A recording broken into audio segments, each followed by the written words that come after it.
everyone. Today I'm going to listen to another band that I have never heard before, and that is called Renaissance. I understand that it's a progressive rock band, and, well, I have some things to read about it. But before I do that, let me just remind you that if you want early access to my videos, as well as access to videos and series which can never go on YouTube here publicly due to some unfortunate YouTube copyright restriction issues, you can always check out my Ko-fi and Patreon pages, and you'll find those other things that are benefits to members. And anyway, but let's dive into see what I have to learn about Renaissance. Renaissance are an English progressive rock band formed in the early 70s. Oh, okay. I guess we're moving back towards the 70s, well, at least as far as their founding. The band's success was largely concentrated in the United States, where they built a cult following. Okay, so an English band, mostly successful outside of their country. Renaissance struggled through the 1980s with personnel changes and 2 relatively unsuccessful studio albums, leading to disbandment in 1987. 2 different offshoots of the band existed at the same time at one period in the mid-1990s. The band reformed in 1998, but they broke up again the next year. A new iteration of Renaissance, led by Haslam and Dunford, debuted in 2009, and since then, the band has continued to record and tour. Okay, so it's a band that started way back then, went through some rocky periods, and still exists. That would be interesting to see what their music is like. I don't know where this is from. Let me keep reading here. Dunford died in November 2012. Later, Haslam stated that the band would continue touring. In 2013, they released the studio album Grandine il Vento, re-released the following year under the title Symphony of Light. A Song for All Seasons is their 8th studio album, released in 1978. Okay, so what I'm listening to today is one of their earlier pieces, which means maybe at some point I'll come back in the future and see if I can listen to one of their more current ones. That would be an interesting comparison. Drummer Terry Sullivan had his first songwriting credit with the band on the title track. He was responsible for the basic tune to the song's extended instrumental intro. This was based on a song he wrote on guitar in 1971. So he's not only the drummer, but also a guitarist, apparently. Well, this is going to be interesting. Renaissance, A Song for All Seasons. Let's see what it sounds like.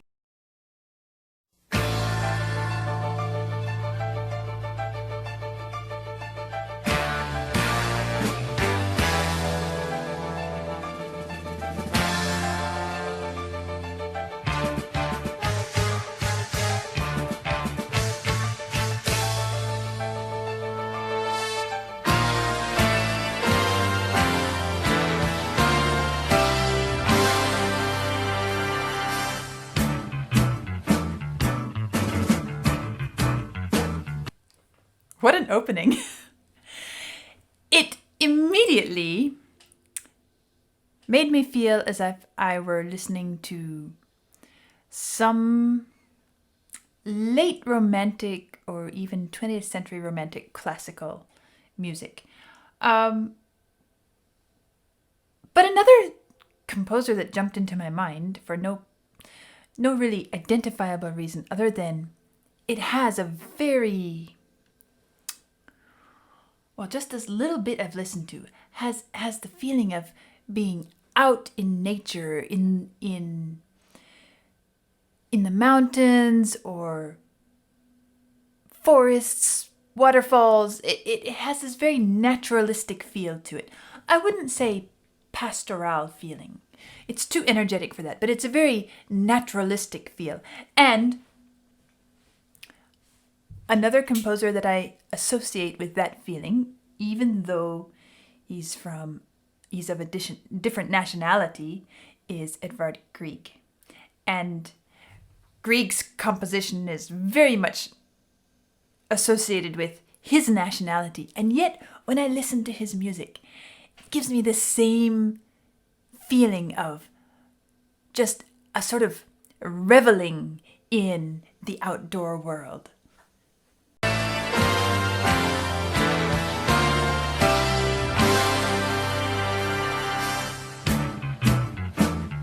And that is funny.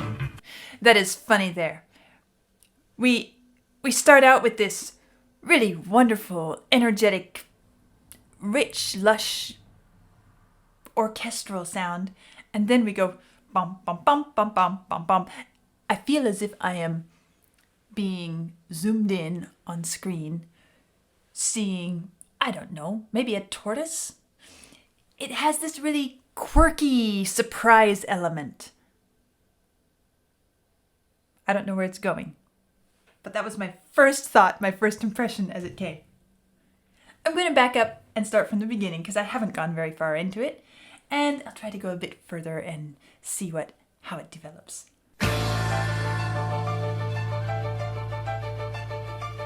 I like the mix of piano and strings here.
That crescendo and the build up there as it was building in intensity was really nice. I liked the instrumentation, I liked the texture, I liked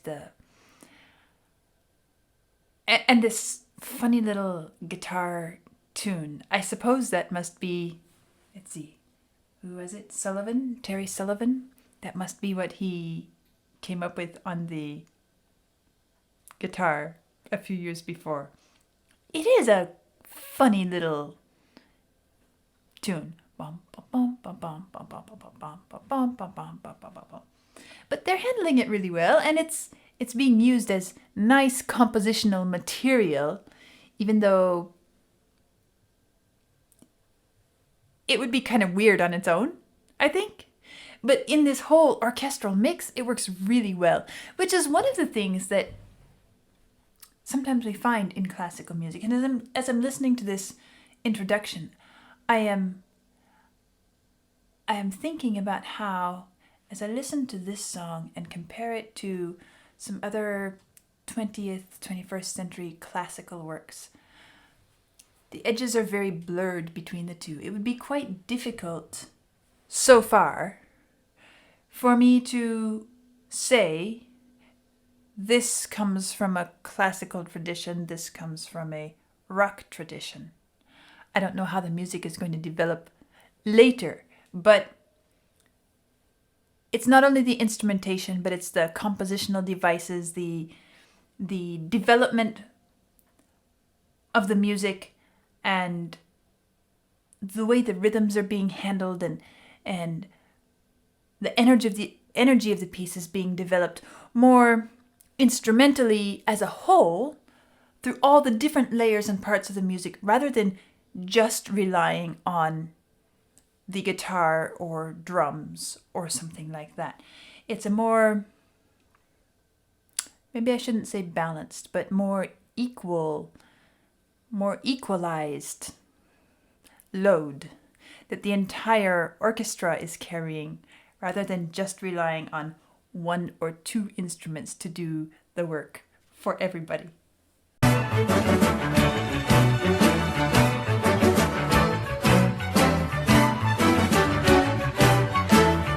You hear the horns come in there?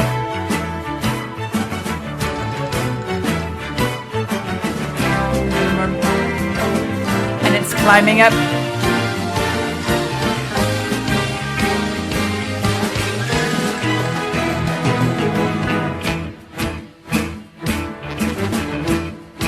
And then it goes into this again. Okay, this is a little bit more rock.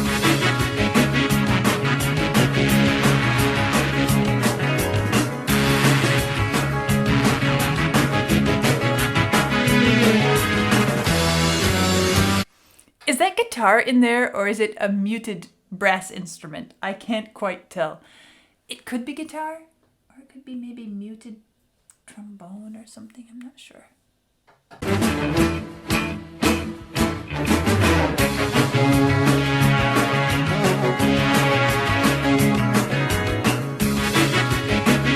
This.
That was fun.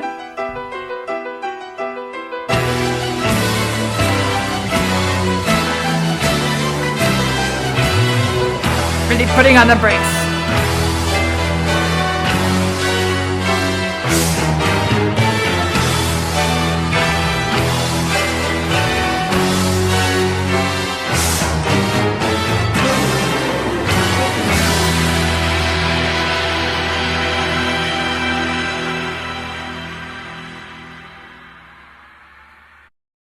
I have no idea what's coming next, but up until now, it has been a lot of fun to listen to and really rich in the instrumentation and the way it transitions from one to another, and everything is working as a whole. One of the things I want to point out is, well, I mentioned the energy of the piece, the way the entire orchestra is collaborating to give it this rhythmic dynamism. And one of the things that helps everybody along is the way in which the pulse pattern has been set up. Throughout a lot of this, up until now, there has been a pattern that goes a bit like this. 1 2 3 1 2 3 1 2 3 1 2 3 1 2 1 2 1 2 3 1 2 3 1 2 3 1 2 3 1 2 1 2 1 2 3 1 2 3 1 2 3 1 2 3 1 2 1 2. And you hear it with the orchestra, you hear it with the various instruments, you hear it with the piano, and you could see me kind of moving my hand in time, picking out, seeing how consistent it was, where did it become really emphatic. And that kind of rhythm is nearly always exciting to listen to, because what it does is it sets us up to feel a certain pattern. 1, 2, 3, 1, 2, 3, 1, 2, 3, 1, 2, 3, which is presented in a fairly energetic manner itself.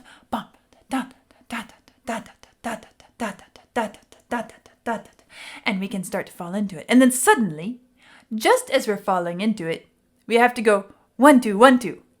And it doesn't throw us off balance because it's consistent enough that it comes back over and over, and we begin to be comfortable with that set of two different patterns side by side. But you could think of it kind of like a pattern, a visual pattern of colors. Suppose we have, we could just say we have a green color, let's say forest green, and then we have a rich red color. And we could paint everything with the forest green. It would be nice and intense. We could also paint it with the rich red, would be nice and intense. Different colors. We can put them side by side, maybe in a checkered pattern. And maybe some of the checkered squares are bigger, some of them are smaller. And suddenly we have a pattern that keeps our eyes searching and moving across, and the colors and the sizes of the color patches all combine to really keep our eyes from settling, and it enlivens the view. It's kind of what's happening here with the music. 1, 2, 3, 1, 2, 3, 1, 2, 3, 1, 2, 3, 1, 2, 1, 2, 1, 2, 3, 1, 2, 3, 1, 2, 3, 1, 2, 3, 1, 2, 1, 2. It even just counting it off, you feel this sort of get up out of your chair and get moving feeling. And this is the kind of music that, to me, works really well if I have to get up and, let's say, I need to clean the house, or I need to get a big job accomplished, and maybe it's a rather ordinary job. Perhaps, I don't know. As I said, cleaning the house, washing dishes, mopping the floor, washing the car, cooking. Something where a little bit of energy helps move things along and make things a lot more efficient and fun. And this would work really well for me personally.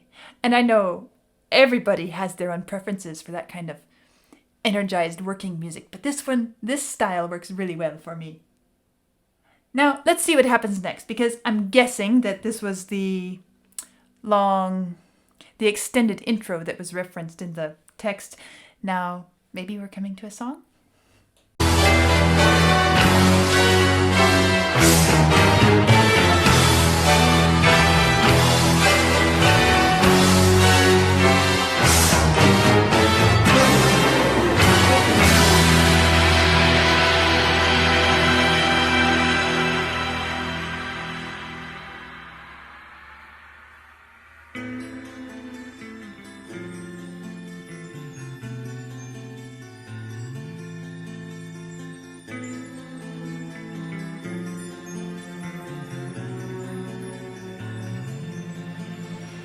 I like the strings behind it there.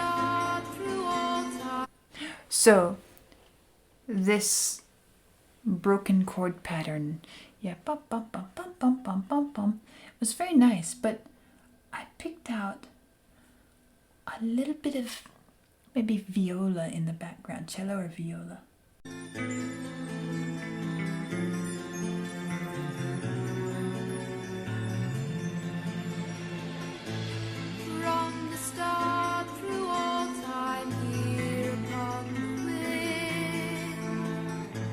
Saw the rain hand in hand with spring, earth and the fire, air and the water, molded the sea and landscape, moving, flowing with no seeming purpose, endlessly changes, spring into summer, time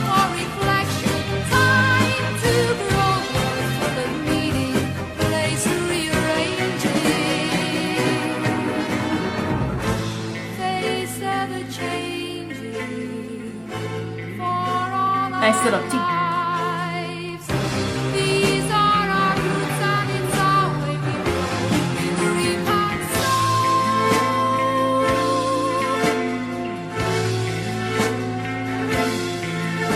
We reap and sow the seasons of our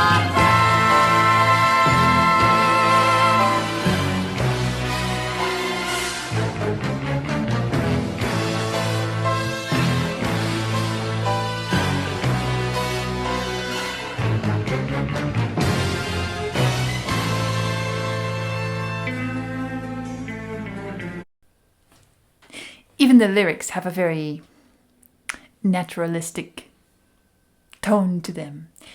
Seems to be a bit about the cycle of life and the cycle of the seasons. Elements of nature, earth, fire, air, water, molded the sea and landscape. It seems to be giving kind of a summary of the process of the shaping of the earth. And then it's changing into seasons, spring into summer, and then I see coming up autumn and winter, and that explains why they chose such a nature feel. And it's not the kind of mystical, mythical, naturalistic feel that we associate sometimes with maybe more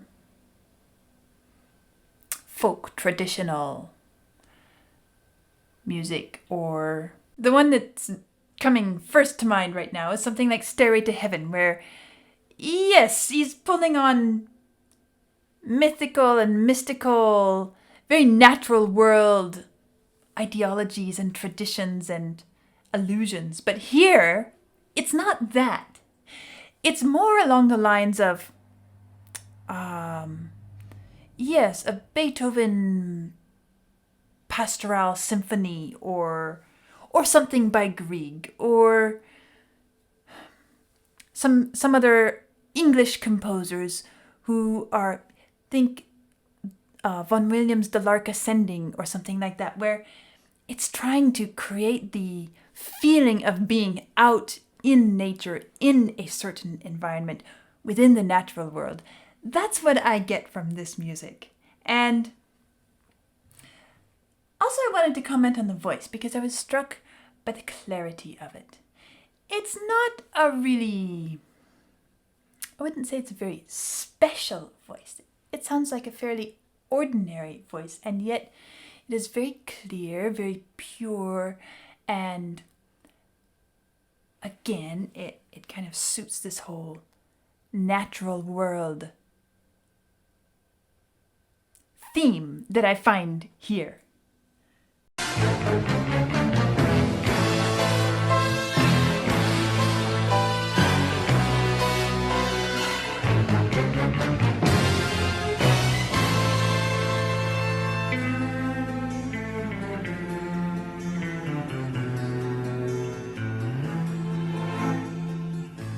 within the heart of all.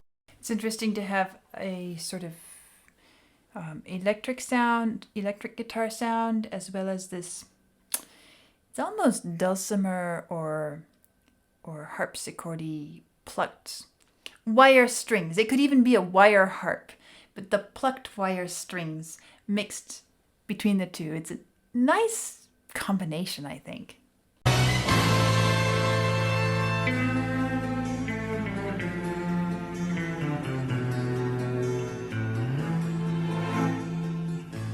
Within the heart of all things born that day,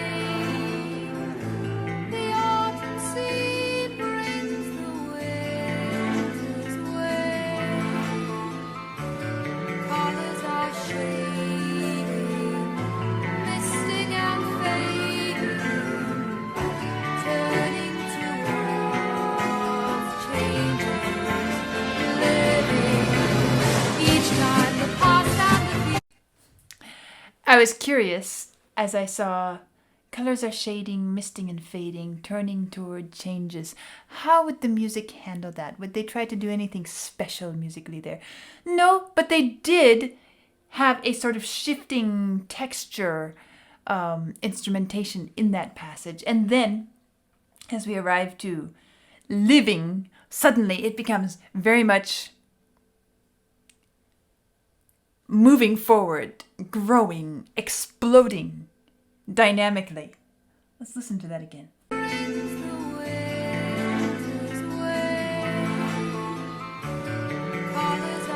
bit of oboe there, some flute.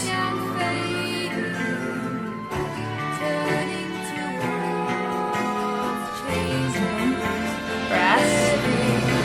Now. Each time the past and the future holding together tomorrow.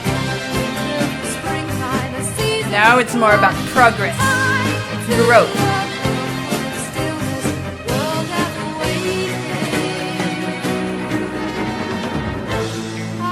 Anticipating for all our lives.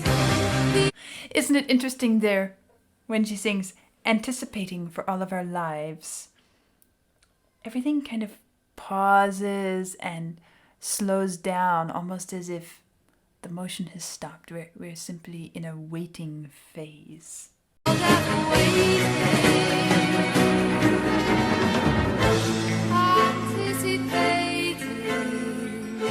for all our lives. These are our roots and it's our way we go. We reap and sow.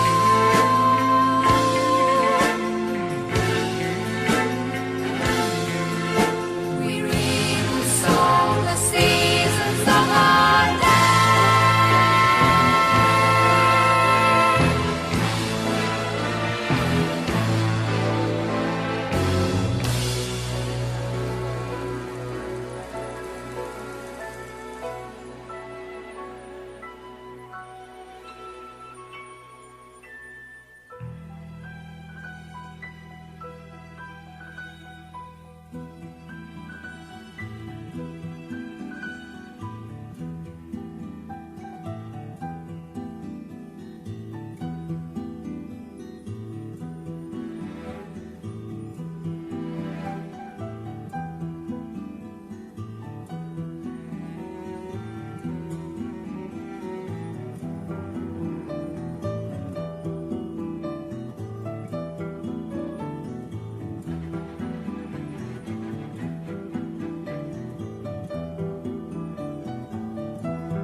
This section is so unexpected in this music, so gentle. In some ways, it feels like this piece of music is a kind of suite condensed into one movement, where we have what could be a certain complete movement of a symphony or something, and then it shifts and becomes something else. And now here, this could maybe be the slow movement or something like that. It reminds me also of some of John Rutter's compositions. And I'm remembering in this section especially, the Celtic Concerto, which Catherine Finch and John Rutter collaborated on. Well, of course, that one's again a kind of nationalistic, national identity piece of music, just like Grieg's music is for him. This one is Celtic Concerto, so naturally you're going to hear more Celtic influence. But if you listen to it, you'll hear the same kinds of instrumentation in a lot of ways, and the way the rhythms are played with, and the shifting colors and dynamics. It's a lot of fun. And, well, it's also a concerto that includes the harp, that features the harp. So if you want to check it out, you can always look it up. I'll put a link here.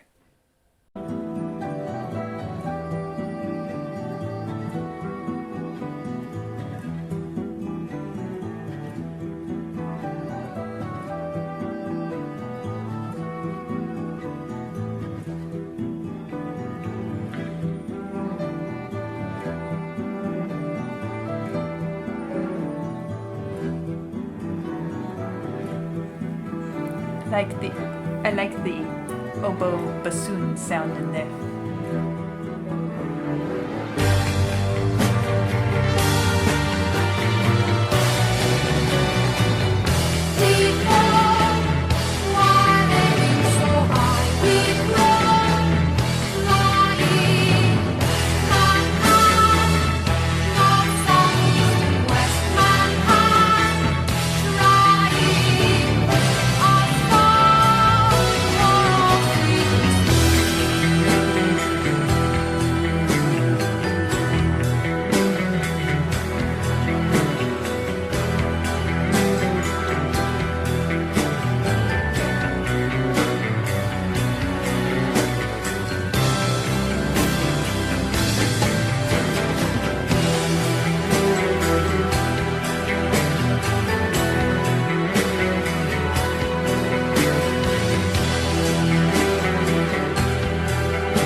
French horn in there.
That was unlike any piece of rock music that I've listened to up until now. And I have to say, it was a lot of fun. I enjoyed it. Of course, I understand now why some of you say progressive rock would be perhaps the easiest way for me to get into rock, because there is so much that is so similar. As I was listening to the end of this, I was thinking more about this association I have with John Rutter. And I began thinking, if John Rutter were to write rock music, maybe it would sound like this. This is an incredibly symphonic style. And that's always very enjoyable to me. But I do think, the more I think about it, I do think that this is John Rutter with rock. So if you want to go check out some of John Rutter's works, try it out. You might enjoy it. This might be one that I return to from time to time, just because it has that nice, energetic, positive feel. It's also a mix of sounds that I'm very comfortable with and I relate to easily. And it's also a bit different, slightly, than my normal listening habits. So it would give a nice little bit of variety and color it up a bit. And now I am curious to see how this band has developed through the years, through all its many changes. And I suppose I think I will come back and check out one of their more recent works at some point in the future here on the channel. I'll see you next time.